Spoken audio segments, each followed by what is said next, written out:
Back to the House Judiciary Committee this Wednesday afternoon, February 11th, and we are hearing from various folks who come here to tell us about their budgets in a budget presentation. And I'm happy to have the Attorney General here. Thank you very much for being here this afternoon. It's my pleasure. Always nice to be here.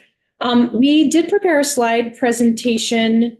This is a slide presentation we always, I mean, it's almost exactly like the one we always provide to the appropriations committees. So I don't know if you want to put that up for folks. Is it? It's on. It's on. I think it is on our. I can run it too. It's easier. Just wait. Okay. All right. That sounds. Hey, we love us a good slide. It makes it. I'm a visual learner myself, so if I see like a pie chart, I get excited. I'm like, oh, I get it. I even resent that digital clocks are so popular. I used to have a car that had like an actual clock face, and I remember thinking, I'm never going to get this again. Enjoy it. They're going to stop making these charity. So it's up to you if you want to requested sharing privileges too. I'm not sure. If Marcy, I am just hearing it. Marcy might not have the final slides. More than fair. I'll Okay. Okay, so there are 240 slides. Oh my God. I'll get snacks. I only have I'm just wondering which two you want to talk about. this is where my slideshow begins. Okay, let me see. Aforementioned pie chart. Pie chart. Oh, right up there. Okay. Page 2. So this begins with a nice snapshot of our budget. Yeah. All right, thank you. Go ahead. We start with our mission, which we spent a lot of time working on. So I'll read it aloud so we know it. To use our authority and expertise as the state of Vermont's independent law office to represent state government, protect the public interest in the environment, and enforce the law with equal right and justice to all. And just for your reference, we have asked the Appropriations Committee for our the governor's recommended budget, plus funding a position of the Consumer Assistance Program for home improvement fraud. And we also have an additional position that we have the money for, but we need the position number in our restorative justice unit that was related to the bill that was passed last year. Was that last year? The year? It was just so much has happened. Okay, let's look at the pie chart. So just to explain, the big part of the pie chart is the general fund. That's most of the money. We have a $19 million budget. Let me take a moment to explain something. So when you go over to the right column where it says 147 positions managed statewide, 101 are exempts. But most of those are our lawyers, the assistant attorneys general. We have 97 of those, and then we have classifieds as well. 93 positions are on the AGO payroll. So of our 147 positions, only 93 are actually part of our office, technically. We say embedded in other parts of state government. So we supervise them. They are a part of our office, but they also are a part of the department of such and such, the agency of whatever's. So that is something that is important to kind of keep in mind. We have like the tax department, the transportation agency. These are embedded in agencies, but they are a part of the Attorney General's office as well. So that to explain the funding difference there and the position number, they're just technically not in the AG's office. Okay, so going back to my pie chart, general fund is the bulk. We have interdepartmental transfer. That is not embedded. That's things like the civil unit in our office. Civil division handles the defense of lawsuits that are, so sometimes you guys have passed awesome bills and then someone sued over them and we defend them. We are paid by risk management. So that money, the interdepartmental transfer is coming from our agency and state governments such as risk management as an example. The yellow part of our pie chart is ICAC and MFRAU. ICAC is the Internet Crimes Against Children Task Force, which you are all familiar with, and we receive a federal grant for that work. MFRAU is a split. We receive a 75% grant. 75% of MFRAU is funded by a grant, 25% by state dollars. But so that portion is the yellow pie chart. The tobacco fund is thanks to our diligent enforcement work, we continue to receive a lot of money. The state continues to receive a lot of money from the tobacco settlement from 1998.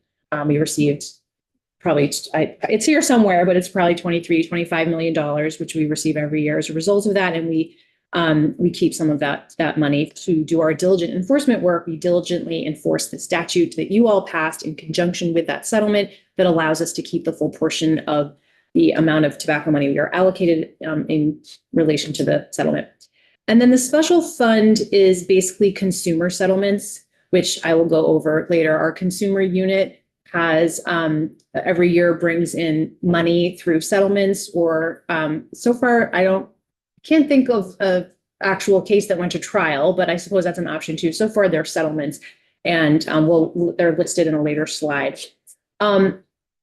We do have an increase in our budget this year. That is, I can walk through it if you're interested. I don't know. I don't think I have that much time, so I don't want to go into things that aren't interesting to you, but I can explain the increase in a later slide. And then you'll be more familiar with this than any other committee, but we have two appropriations. One is for the Attorney General's office, and the second is specific to Vermont court diversion. The Attorney General's office has the 6 divisions. The administration includes like the business office, my office, IT, stuff like that. Environmental and public protection is a division that also includes the consumer assistance program. I know everyone loves, and also the civil rights unit, which focuses mostly on employment law. And then the criminal unit consists of the criminal litigation unit of the criminal division. It includes the criminal litigation unit, ICAC and MFRA, which I already mentioned.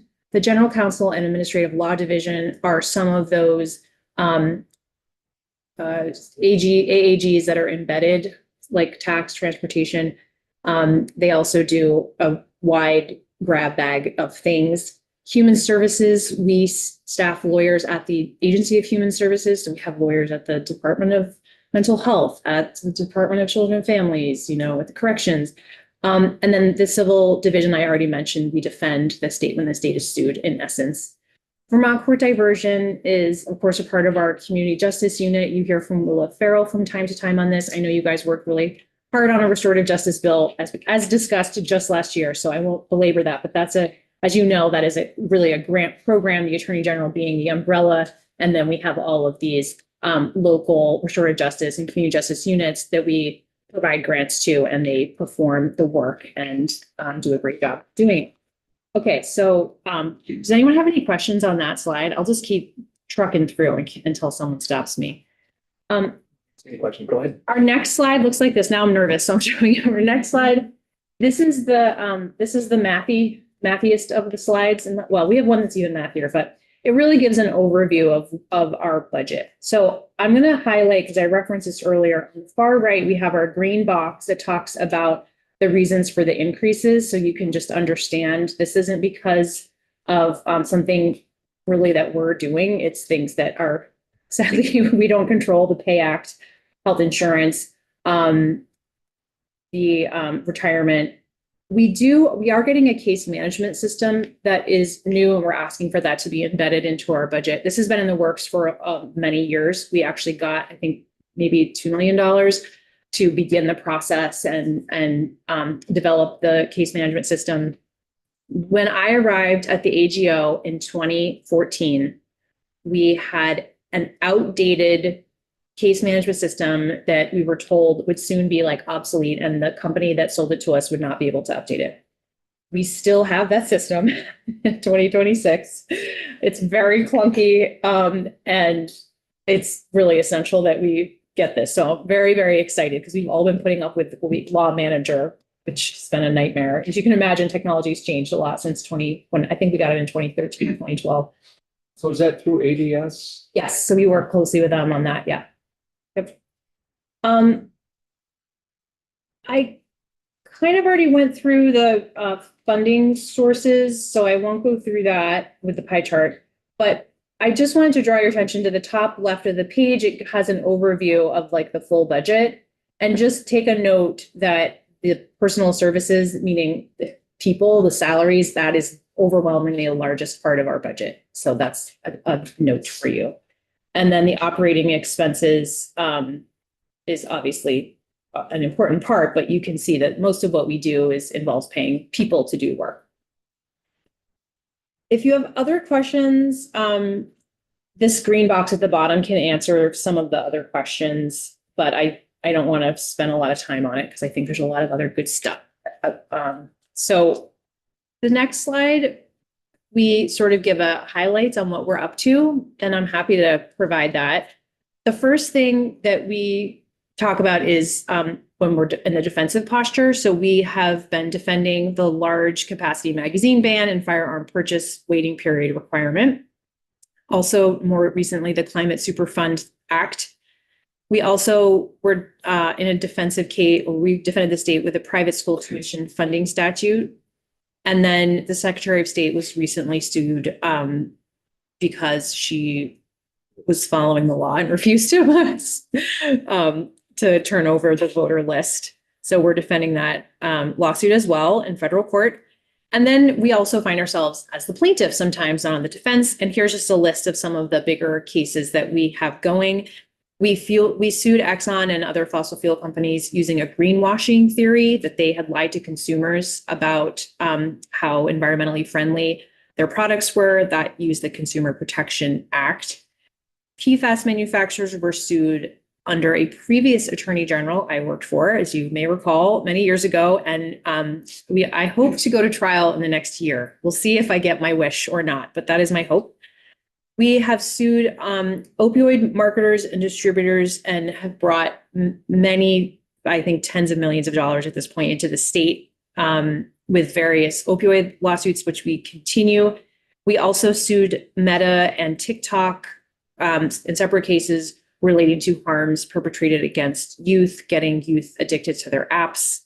Monsanto, we sued relating to contamination of schools and Vermont's natural resources and waterways with their toxic chemical PCBs. And then we recently sued the pharmacy benefit managers, CVS and Express Scripts being making up 99% of the market here in Vermont. And we sued them. I want to say that might have been the year before. It's been since Donald Trump took office. Time has changed for me and my work. So before you go on, and Yes. I'm just going to flag something for you and for Todd to write it down as well. PFAS manufacturers and Monsanto, I'd like to know if our bill regarding statute of repose could potentially impact that. That's H589. So I'm not asking for an answer now, but I'm flagging that for you to take a look at. I did have one other question before you just. Yeah, sure. And also somewhat of a tangent, and I apologize, but since I have you here. So I mean, the embedded attorneys, how much influence or oversight do you have of the work that they do? And let me specifically. So this morning we had a hearing on the court, the docket, the pilot docket, 3B docket in Chittenden County. But one of the things that came up was when an individual is found to be incompetent to stand trial, in the past, that case was no longer part of what the state's attorneys did, but was passed on to the Attorney General's attorney for mental health, Department of Mental Health, to kind of follow where that case is going. And I don't know if that still happens, and I don't know if that's just really DMH that gets to decide that, or if the Attorney General's office gets to. I mean, we serve the client, but Todd's giving me a look that he's waiting for my answer. Do you want to jump in? I was gonna say exactly. So Todd knows the Attorney General's office. I was gonna answer anything. Yeah, we serve the client. So I'll explain. When we're suing PFAS, I'm kind of the client. That we don't have a client relationship with someone other than the Attorney General. When we're serving a client agency, we literally call them client agencies all the time. See how just flowed right out of my mouth so easily. It's because we call them the client agency.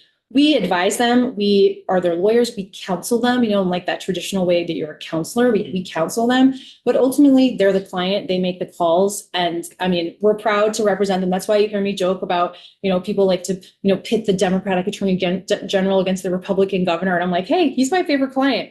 He's my client. And I love him and I love the administration. We serve them and we're proud to do it. So when it comes to policy questions for individual departments, agencies, you name it, that we might be serving as their lawyer, we're still just a lawyer. We don't do policy for that agency or that department. We just serve as their lawyer. So they would decide how to use that person's time. I mean, we supervise in a legal sense, and we're always, we're collaborative and we want to serve them, but also, be the lawyer when that's needed.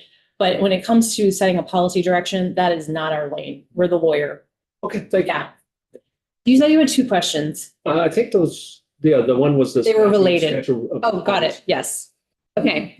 So my next slide is a continuation. This focuses specifically, it's a continuation of what's happening. What I have found when I go out in the world, maybe this room is different because you're so well informed already, but what I found when I go out in the world is people are very interested in hearing about the lawsuits that we filed against the Trump administration. So I'm here to give you some data around that.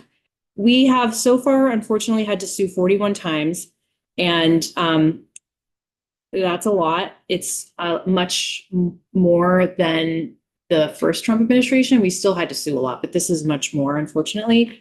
We are winning in over 90% of the cases to date, whether it be a resolution that is final for the case, or it's just a preliminary injunction or temporary restraining order. We're winning in over 90% of the cases. And one of the outcome, I mean, we are restoring rights, which is important, of course, but I also wanted to flag, since this is about our budget, that one of the outcomes of the lawsuits is that we've now brought tens of millions of dollars back to the state that was attempted to be illegally withheld from the federal government. And in case you're curious, there's a little chart to describe the most common subjects of the federal lawsuit. Immigration being the most common, environmental or climate related, and then protecting federal benefits, I think that's supposed to say, then SNAP specifically, and LGBTQ rights. What I can tell you about the lawsuits is that the claims, the legal claims that are made are always very, very, very similar. It's a violation of the Administrative Procedures Act, violation of various parts of the Constitution, including the spending clause, one that I'm sure is near and dear to your hearts because it, of course, gives the legislative branch the power of the purse, and many other elements of the Constitution. So although the subjects might be different, the legal claims are very similar. And so when I talk about this, I'm always talking about the structure of our government, because that's why the same claims keep coming up, because the violation is of the same part of our structure of government, where we have an executive branch who has overreached and wants to have more power than the structure allows him to have. So before you go, Zach, I think that's a question. Thank you, Chair. Yeah, no, I just have a few. So on the tens of millions of dollars that have been brought back in the state, does that include cases like you previously referenced from big tobacco? Or are these purely? Oh, no, that's hundreds of millions of dollars. Right. So that's kind of my question. Yeah, so these are purely from the Trump administration lawsuits that you've yielded in tens of millions. Do you have a breakdown of like what cases those are, how many tens of millions have been? I'd love to see that. You can. It's right on the website, ago.vermont.gov. Click on the American flag. Great. I'll check. I'll definitely check that out. Yeah, it has all the complaints, the press releases, and everything in for you. And are these, of the 41 lawsuits, how many have been jointly filed with other states and how many have been filed? All of them. All. So we're just a party to those lawsuits. We are a party, and we're part of putting them together. Yeah. And then I guess my other question is, in terms of allocation of staff and time resources, of the 41, how many, again, I don't quite understand. Are these like hours that are allocated from your office? Is it persons or bodies that are staffed on these? Could you walk through like how many Vermont taxpayer dollars are part of this effort? Yeah. So like I mentioned, a lot of the cases almost all of them involve violations of the Constitution of the United States. Our constitutional experts in any AG's office is the appellate unit, the Solicitor General being the head of that unit, and our appellate unit is handling this. Our appellate unit consists of a paralegal who does other work outside of the appellate unit. the Solicitor General, the Deputy Solicitor General, and then a new person that you all funded on a short-term basis who joined us and is wonderful and a great writer. And he helps with, the three of them do appellate. So this is just added to their work, in other words. So they do all the like appellate work for the state. They do these cases. They are also assisting in I talked about the civil division and how we defend cases. Some of those cases involve some of the legislation that you have passed. The arguments in those cases by the plaintiffs have been that the legislation you passed violated the Constitution. And so again, our constitutional experts are called upon to do that work. So especially the new person we hired is doing a lot of that work as well. So this was just added on to their work. So they just work more hours. So it's just more part-time work on this. It's more work. I Yeah. mean, so it doesn't cost the taxpayers money. There's no one fully dedicated to this, I guess is the point. No. That And would then be on the- impossible. In the lawsuit related to Sarah and the alleged, not turning over the voter roll or whatever. it Yeah. might be, who's representing her? Is that I am. you are The Attorney personally? General's office. Okay. Well, yeah, I represent everybody, but yeah, so again, it's the appellate unit. It's, so it's back to the appellate. Yeah, they would, well, that would probably be civil unit as well, but they have that constitutional expertise. So we do a lot of collaboration, you see. If someone has the knowledge, they get pulled in. We even have a lawyer with IT knowledge and we keep getting his advice for the IT department. So we're a very collaborative approach. And I guess one last question is on the 10% of cases that either haven't been decided or that have been lost, has there been any financial impact to the state? Because you have winning 90%. Yeah, do we lose money? The one that I can remember, there's only one case that we lost outright. Some were preliminary injunction that we lost. The one that we lost outright, which actually was a mixed decision, if I'm remembering correctly. I have it in this binder, but I don't want to waste your time. It was relating to, remember Elon Musk and how he was like here and he was wild when he left? Well, we had sued because he did not go through a process that we felt was appropriate, like the advice and consent process by the Senate, and that hadn't been done. And if I'm remembering correctly, that's the one suit that we lost outright. So that was a final decision, although I'm suspecting it might have been rendered after Elon Musk left Doge. So I'm wondering, I don't know off the top of my head, but that's definitely the case. And I'm not sure if the basis related to the fact that he was no longer there Sure. or not. Yeah, you're welcome. All right. So flipping to our next slide, this is relating to our consumer cases and our consumer recoveries. The consumer unit brings in a variety of amounts every year, and it's millions of dollars usually. It always is millions of dollars if you count the tobacco payments I referenced. So you can see at the bottom, there's a bar. $23 million is how much we brought in 2025. Since the settlement in 98, it's $817 million. Some of the cases, is that dinging for us? I'm getting nervous. Do you have to go somewhere? It's for the floor, but we have. Why don't we? So I would skip to the main thing is the request in addition to the governor's recommend, because Okay. we usually, if That's page one is- 9. yeah, if one is agreeing with the recommend, it's really what's beyond the recommend that we mostly wait. Page 8 is better. Okay, so recall in 2022, you all had passed a great bill we loved, which the governor vetoed, about home improvement, creating a registry, requiring people to get a contract and insurance if they had a certain threshold, a contract with a certain threshold amount of money. Governor didn't like that. He vetoed it. The legislature was looking for a way to kind of compromise. And part of the compromise was they created this position in the Consumer Assistance Program, the Home Improvement Specialist. We actually pitched that as a, hey, in the mix, oh, this could help, let's do this. If I had to like decide what was the most helpful part of that bill in terms of actually helping consumers, I'm surprised to tell you, I think it's this, because we have this person, I wrote this down. Yeah, these resolutions have resulted in recovery or savings of over $1.2 million to Vermonters. So this is a lot of money that has been returned. And actually, it's not, the reason why it says Vermonters and not consumers is sometimes it's actually the contractor who's getting money from a customer who won't pay the contractor.